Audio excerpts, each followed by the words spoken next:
Alright, so this is going to be a lesson for I Want the One I Can't Have by the Smiths. I'm going to do something a little different than most of the lessons you see online. I'm going to show a few parts, not every chord, but of the few picking parts to it, and then just play through the whole song but at a slower speed, with as close up a view of the hands as I can get, and hopefully that'll be helpful, just to slow it down and see exactly what parts are being played at what time. So here we go. This is one of my favorite Smith songs to play. It's got some picking parts and a lot of chord changes that are pretty fast, so it's still challenging after playing it dozens of times. I'm hoping my tribute band puts it back in the set. So I'll cover the different picking parts and the things that are not necessarily intuitive when you have the chords in front of you. The first one comes right at the beginning. And then on the 3rd fret, A string. And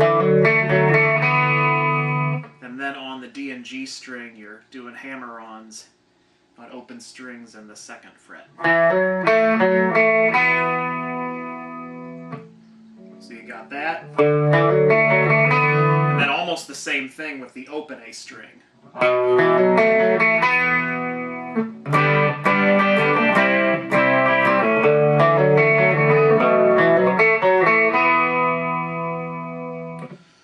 Then the next one is during the verse, where you finger basically a C major chord with an open E, and you pick the D string, the B string, and the E string.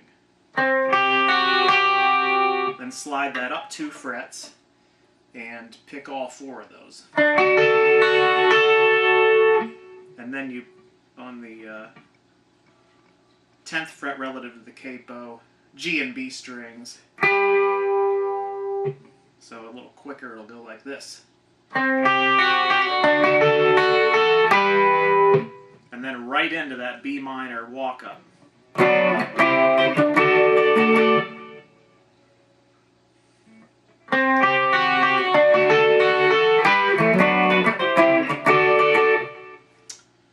Okay, then there's another part on, you're playing an E minor or a D minor relative to the capo. This is what it sounds like to me. I'm not sure what the tab or published music has, but it sounds like hammer-offs. So you got a minor chord shape and you hammer off with the different fingers. So first one, just the middle finger off the B string, and then you do the next 2. So it'll sound like.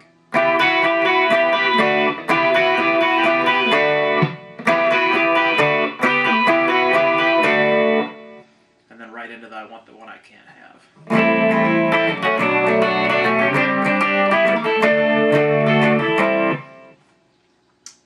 So that's what it sounds like to me. There might be some other ways of playing over that part that sound right.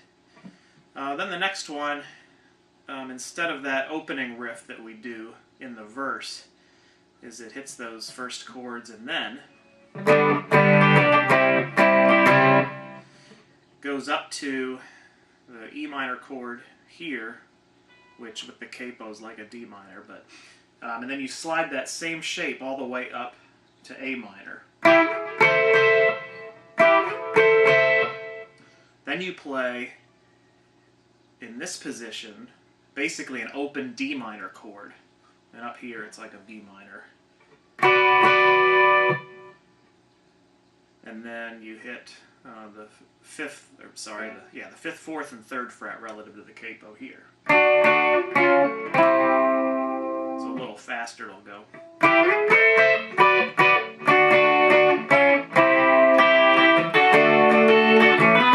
Right before that, these are the riches of the poor line.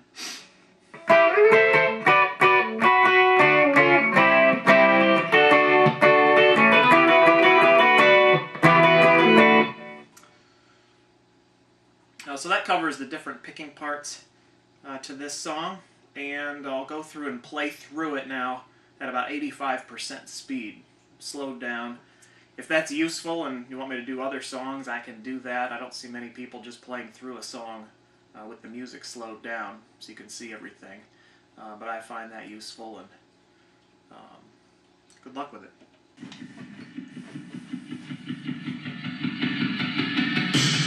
Bye.